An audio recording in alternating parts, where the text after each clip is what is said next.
Hello, I'm Dr. Gloria Horsley. And I'm her daughter, Dr. Heidi Horsley. Heidi and I want to welcome you to Open to Hope Conversations, the podcast. We believe that the greatest gift you can give yourself after a loss is hope, using this moment to connect with others who have not only survived but thrived. So let's get started. Welcome to the Open to Hope Show. I'm your host, Dr. Gloria Horsley, with my daughter and co-host, Dr. Heidi Horsley.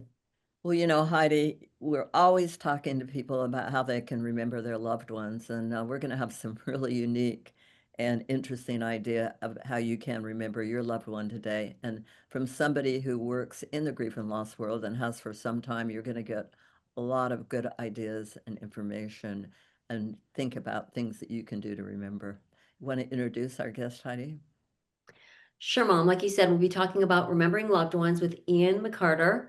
Ian is a hospice nurse and a grief counselor. He is the creator of the Ash Rose Project, a healing arts initiative, and he has a very diverse background in visual art, hospice care, and bereavement support. Ian has also served as a keynote speaker at the Elizabeth Kubler-Ross Foundation's International Conference, and we are on the Elizabeth Kubler-Ross Foundation. We're on their advisory board, and Ken Ross is a dear friend. So welcome to our podcast, Ian. Thank you for having me today. I'm looking forward to sharing some stories today. It's great to have you on. Now, you are a nurse. I'm a nurse in my background. Also, are you actively still working in the nursing field? I am. Yeah, per diem, so it leaves some space to focus on the project as well.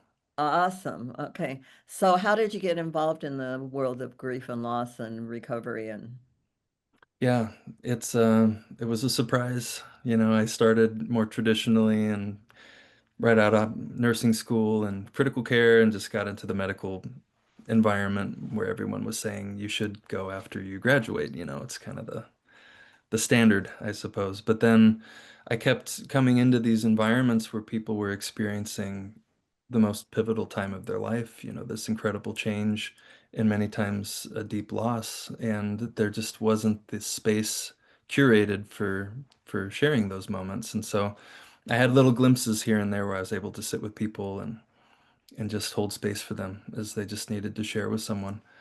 And and that kept tugging me forward, as I kept searching and working. But I also studied as a visual artist for many years since I was a kid and studied with some of the world's greatest and just honored to have had those opportunities as nursing was parallel to that. I had this creative outlet and then this pretty raw reality of life and humanity kind of walking hand in hand together. It was really pretty surprising that they swam in the same river. we found that most people who can sit with grief and loss have something in their background. They've lost grandparents, parents, siblings, or friends, or did you have anything in that background? Um, Grandfather's lost. Hospice really, once I got into that, it just many patients became friends, and I actually had friends become patients in that time. Mhm. And just fascinating how these moments came together. There were colleagues that I'd spent time with just socially or in the arts, even in this little desert valley we have, and then one day they just would show up on the hospice service and Wow. was able to sit with them till the end and create something very special. And um, it just really showed me that a creative perspective can be so helpful in moving the loss and moving the grief through back into life again and just finding meaning in it. You really get into a tough area with families and couples and all that. When they're doing your process, Mhm. you must hear a lot of pain also. In the path of finding hospice nursing, there was a lot of that holding space, and there was a lot of encountering those moments and receiving those people that you do get very close to, and and people were searching for another step, what to do next. They've come The death. after the death, it's just this long, weary road, and you come to that point where, you're handed these physical and proverbial ashes many times, and you're left with, what do I do now? The ash rose was an idea that actually came from my mother, and I was working in Mhm. hospice at the time, and she suggested, she said, you work so closely with people with their stories and their legacies, and help bring a sense of movement to what's left behind. She's like, why don't you incorporate your visual arts and offer to create portraiture out of cremation ashes as part of the medium? So your And mother got that idea. my mother did, and it was brilliant. I mean, it Wow. was like my whole life I'd been searching for the thing to do with the joy, the gift of art. And in the industry, we're all looking for how to how to serve really. And when my mom came up with that idea, just a light bulb went off, and it was like, that is it. I can't think of anything more with an artistic center that has more context than that. The project's really interesting because you have people give you ashes and then you incorporate them into your, With charcoal powder, actually. So it becomes a finely processed powder that is like a half and half blend of the ash and the okay, charcoal. and then you do portraits for those. Now, tell me about the first one you did. The first one was a hospice patient that I'd worked with closely, and I had admitted and I discharged them the night of their passing. And we spoke pretty frequently when we were on our visits, and he was a fairly young man who was facing a very painful cancer, and he was leaving behind several children. And he had this wonderful, upbeat personality and its sense of humor, but no denial whatsoever. And so I spoke with him. I'm like, how do you find the reserve to have this perspective instead of withdrawing and having despair overwhelm you? How are you able to show up every day, even through the incredible pain and the sorrow, really? And he said, everything I'm leaving behind for my kids in this chapter is what they're going to be able to work with once I'm gone. It's like, this is my final gift to them. And we spoke about the creative aspect of that and how, the message and his intention could be symbolized in such a way to be remembered. And so his family had worked with me afterwards to reinforce what he left behind as a message, and really like his his stature as a person and his character was so deeply missed because he was such a pillar for his family and his community that we selected a pine to be his icon as his portrait. And essentially, it's the pine falls, and we're given the wood to work with. And that can be to create beautiful things such as gathering tables, bridges, fire in the cold of winter. And it's our choice to take that material and to create something special. And so that was given then as a gift to his family. We do a weekly session where over the 30 days we focus on week one is essentially reflecting on the past and the memories of that person. I've worked with families and individuals, sometimes a spouse with their children are involved. Like currently, I'm working with someone who lost an infant and her husband. And so she's involving her children, 4 children under the age of 10, to actually participate in the journaling and the reflection. I'll give you a little sneak peek, but Yeah. Okay. essentially, in the beginning, when we have our initial conversation before the 30 days, we identify symbolism, and it can be Mm. photographs, it can be an environment that has a particular meaning. Theirs is Virginia Beach. They're over in Maryland, actually. And angel wings was a very special thing for them. And so it's that hope in heaven, and it's connected to their spiritual perspectives as well. And all these tiny things like a monarch butterfly and a tiny finch and a string of vanilla beans and just all these things that have significance to them. And then allowing them to share it and share all the stories behind all these little things that bring them closer to their loved one when they are able to share, and then weaving it all together into a composition, just like kind of Wow. like the old Renaissance ways where they just would, make it all flow together. And And then, so she sent you a little packet of ashes of both of them. How does it go? correct, yeah, we use USPS. It's a very secure way of mailing cremains. It's all hand-to-hand transfer. It's very monitored, which, it's great for peace of mind. No conveyor belts. And so she mails them along with some Virginia Beach sand we're going to incorporate onto the paper as well. Nice.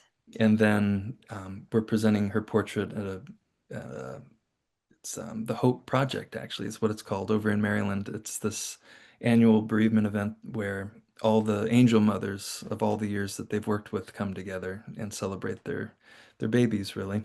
And she's open to having the portrait presented on the day of as a surprise. So she knows it's happening, but she doesn't want to see it until everyone else sees it at the same time. I think that's so brave and so beautiful. And Yeah, it's she's incredible. been nominated as Mother of the Year this year, so she's being celebrated, and she was inducted into the Ash Rose as part of that. So it sounds like it can be cremains that have been sitting maybe in your house in an urn for years, right? It doesn't have Sometime to be I could tell you anytime. a difference. The first two people that participated in the actual Ash Rose project, the first one was a woman who lost her husband almost 20 years ago. Okay. And she Wow. herself was a grief counselor when she was working, and she acknowledged that she'd been holding on and she didn't have something to move her forward until this project. It really spoke to her. And then the very next person was someone who lost their mom that day. And she called us Mm. the same day her mother passed away. And she said, I've been following this work for years, and I know that this is what my mom would have wanted. There's no hesitation. And so there's really a spectrum of time that's so individual to each person. It's whenever people are ready to step forward in a different way. Well, and it sounds like at one point one of the hospice patients talked to you about it, right? Yeah, and in some cases, it's people who are preparing for death and they Yeah. speak their message. And I think that's incredibly powerful as well. It, it is. It is amazing that they're able to do that and be like, okay, you know what? I'm going to die and this is going to happen and this is what I want to have happen. Yeah, and what do they want their family to remember? Hmm. What do they want them to see every day and recall and take with them to move through the loss? And it really is a huge gift that it just takes a perspective shift sometimes where people can be so just overwhelmed in the tragedy of the end, but seeing beyond the end into what they can still give in the context of that environment is an incredible gift. So And it sounds like you're doing some pretty thorough interviews with people because you're trying to figure out what they want, what's important to them, what's meaningful for them. absolutely, yeah, it covers all the bases, all the joys, the regrets, Hmm. things left unsaid that they just can't quite step into, and people just need some companionship in that time. I've seen that in hospice nursing specifically. They just need someone to be there and invite it. And the invitation Mhm. sometimes is all you need. Do you see people in hospice more interested, or do you ever hear from people who've had a sudden death? Yes, yeah, actually one person who's on our board now, actually, she lost her son suddenly to a suspected suicide due to a TBI, and she's shared it's okay to share this story publicly. Um, but the sudden nature of those losses leave so much room for a continuation because there was no closure. Mhm. I've found it very helpful for some people to shift the longing for closure into this openness to continuation, to where you're not wanting to just get it done and leave it behind and be over with it and it's all going to be fine, but instead be open to exploring what you have yet to connect with and embody and then bring forth and and serve with, really. Like her saving grace was this ability to be so in touch with her own suffering and her own pain that she was able to see others so much more clearly and be able to reach out and touch people in a way that she wouldn't have been able to before, and to see the good that that does, and to carry her son's legacy with her through that work and feeling his presence as she gives love in that way. It's Important. Talk about your 30 days. when we start, after the initial discussion and just kind of formulating the image. The reflection is 7 questions a week, so it's just one question a day. And you can sit and make as much time as you need for it. Some people are only able to get a word out. Week one is focusing on the remembrance Oh, and that's okay. Yeah. and who that person was. And then the second and the third week are integrating meaning into the present. And then the fourth week is looking ahead into the future and what you want to bring forward into the world again. So the first question of the first week is, what are some of your most cherished memories with your loved one? Nice. Just to Th- start exploring. Yeah. And then you would read it. Do you comment I or do. We have a weekly session every Sunday. And so we go through each question one by one, and oh, they get to share what comes up for them. And then we take as much time, usually it's an hour to 2 hours. And, I'll reflect some things just with my counseling background and weaving things into the creation of the artwork. Something comes up and they're like, wow, let's add the finch. Or, oh my gosh, I forgot that there was this brooch. I'll send you a picture of the brooch. And, these little things come up, and it's inspiring to just catch these moments and for them to know that they can contribute actively into this creative outcome. It's a little different than just sharing into a space. They know that it's feeding something that's going to be handed down in their family for generations and just carry well, layers of meaning. can I ask you a hard question? How much would it cost me about? It's not for charge. We do it for free through the nonprofit. Wow. No wonder you've got a waiting list. What a gift. What a gift you're giving the world to do that. Really It's, are. it Because really is. everybody can do it and participate and Yeah. benefit from this. Well, and I had it structured in a way independently before the nonprofit where there were so many people that wanted to do it, but finances Mhm. were just such an issue at that time of their lives. Usually they're financially Yeah. compromised with the loss of a loved one, and life's Hmm. expensive now, It's Yeah. it's difficult. And so there were so many people that were like, I value this, I want to contribute, but to make it sustainable, just wasn't possible for, dozens of people back then. And then Hmm. to establish the nonprofit and to just call each one of them and say, hey, it's okay, let's get started and just move through with people. It's been very emotional and Oh my just gosh, what Well, special. a Yeah. lovely man you are, I Ian. I agree. I agree with my mom, and this is definitely a labor of love. It Yeah. is. It's a gift I receive as well. It's taught me so much, and really the other half of what's shared in this process is everyone who participates in the Astros is invited to share their artwork with the world. And so essentially we have these annual galleries where we invite everyone who's participated to come, bring their artwork, bring their stories, meet each other, and have a space to share with the community. Tell people how they can find you. Theashrose.org. Each month, every participant's story and their artwork is shared with the donors. And so, it's just a way to see tangibly how that's moving forward. And for people who are waiting to actually participate, they are invited to donate any amount, it could be $1.